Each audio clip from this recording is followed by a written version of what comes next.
आज हम सबसे पहले तिरंगे के 3 रंगों का राष्ट्रवादी विश्लेषण करेंगे। 75 साल पहले आज ही के दिन 22 जुलाई 1947 को भारत की संविधान सभा ने तिरंगे को राष्ट्रीय ध्वज के रूप में स्वीकार किया था। यानी इससे पहले भारत का कोई राष्ट्रीय ध्वज नहीं था। ये बात तो हुई इतिहास की, लेकिन आज हम आपसे कुछ और भी कहना चाहते हैं। किसी भी देश का राष्ट्रीय ध्वज उस देश की राष्ट्रीय भावनाओं का प्रतीक होता है और राष्ट्रीय ध्वज देश के हर धर्म, जाति, नस्ल, क्षेत्र और भाषा का प्रतिनिधित्व भी करता है। भारत के राष्ट्रीय ध्वज में ये सारी विशेषताएं शामिल हैं। ये अखंडता का भी प्रतीक है, अदम्य साहस का भी और दुनिया में भारत के सम्मान का भी। लेकिन ये दुर्भाग्य है कि आज जब भारत का तिरंगा अपना 75वां जन्मदिन मना रहा है, तब इस पर भी राजनीति शुरू हो गई है।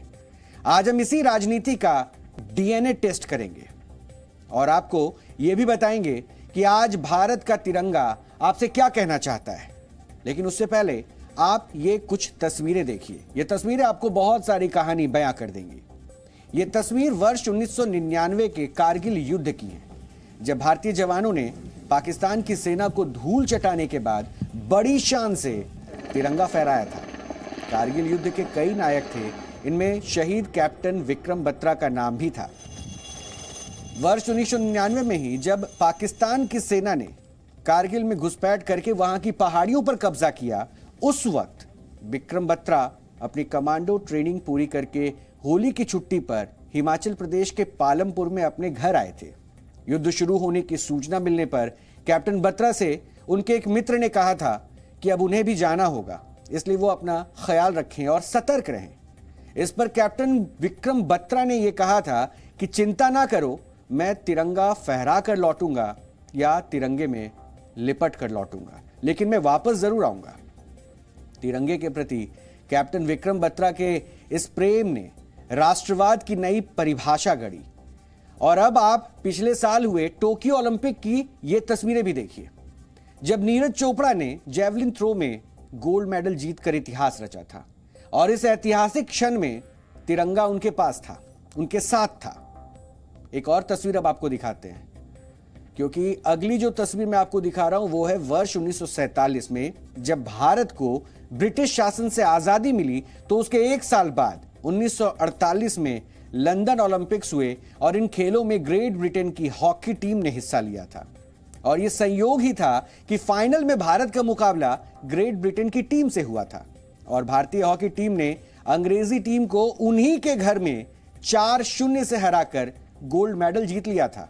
और इस जीत ने पूरे देश को गौरवान्वित किया था और यह पहला मौका था जब भारतीय टीम पोडियम पर थी और मेडल सेरेमनी के दौरान ग्रेट ब्रिटेन के सामने भारत का राष्ट्रगान बजा और तिरंगा भी अंग्रेजों के सामने फहराया गया। यह ऐतिहासिक लम्हा भारतीय हॉकी टीम की वजह से ही हमारे देश को नसीब हुआ। और उस समय इस टीम के कैप्टन किशन लाल थे और Balbir Singh senior Great Britain के अटैक को ध्वस्त कर रहे थे। एक और तस्वीर आपको दिखाते हैं। यह तस्वीर भी देखिए, क्योंकि यह तस्वीर टेबल टेनिस खिलाड़ी मनिका बत्रा की है, जो हम आपको दिखाने वाले हैं।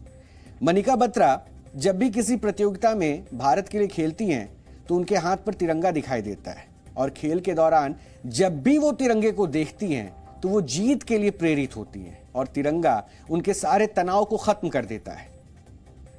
ये तमाम तस्वीरें जो आप देख रहे हैं, ये हमने इसलिए आपको दिखाई है ताकि आप तिरंगे की ताकत को समझ सकें, इसकी शक्ति को आप महसूस कर सकें।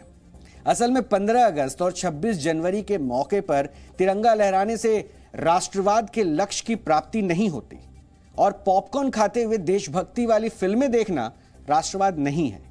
अपने देश में बनी चीजों को शक की नजरों से देखना भी राष्ट्रवाद नहीं है और अपनी गाड़ी पर जाति का प्रदर्शन करना राष्ट्रवाद तो बिल्कुल भी नहीं है। और राष्ट्रवाद का कोई मेन्यू कार्ड भी नहीं होता, राष्ट्रवाद की कोई लिस्ट नहीं होती जिसे पूरा करके आप राष्ट्रीयता की भावना को साबित कर सके।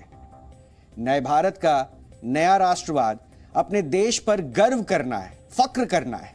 आज हमें बड़े दुख से यह कहना पड़ रहा है कि जब भारत का राष्ट्रीय ध्वज तिरंगा अपना 75वां जन्मदिन मना रहा है, तब इस पर हमारे देश में एक ऐसी राजनीति हो रही है जो तिरंगे की ताकत को कमजोर करती है। यह सच्चाई है कि उस तिरंगे की ताकत को यह कमजोर करने वाली राजनीति आज हमें चुभ रही है। और आज प्रधानमंत्री मोदी ने ट्वीट करके भारत के तिरंगे की ताकत को देश के साथ साझा किया। उन्होंने कुछ ऐतिहासिक दस्तावेज भी साझा किए जिनमें तिरंगे के राष्ट्रध्वज बनने की पूरी कहानी है। और संविधान सभा ने जिस स्वरूप में तिरंगे को स्वीकार किया था उसका ब्यौरा है। लेकिन विपक्षी दलों ने प्रधानमंत्री मोदी के इस ट्वीट पर भी राजनीति शुरू कर दी। इसी तरह की राजनीति पिछले दिनों कश्मीर में भी देखी गई थी, जहां फारूक अब्दुल्ला और महबूबा मुफ्ती ने भारत सरकार द्वारा हर घर तिरंगा देने पर आपत्ति जताई थी। उनको ऐतराज था। सोचिए, देश के राष्ट्रीय ध्वज से किसी को क्या आपत्ति हो सकती है, क्या दिक्कत हो सकती है, क्या परेशानी हो सकती है। आज अगर आपके घर में आपको कोई तिरंगा देकर जाता है तो क्या आप उसे ये कहेंगे कि इस तिरंगे से आपका कोई लेना देना नहीं है और आप इसे अपने घर में नहीं रखना चाहते? हमारे देश में ज्यादातर लोग ऐसा कभी नहीं करेंगे। तिरंगा भारत की शान है, लेकिन दुख की बात यह है कि हमारे विपक्षी दलों ने इसे भी बीजेपी का झंडा समझ लिया है और वो अब इसके खिलाफ भी अपनी आपत्ति जता रहे हैं। इसलिए आज हम आपको तिरंगे की सही ताकत समझाना चाहते हैं।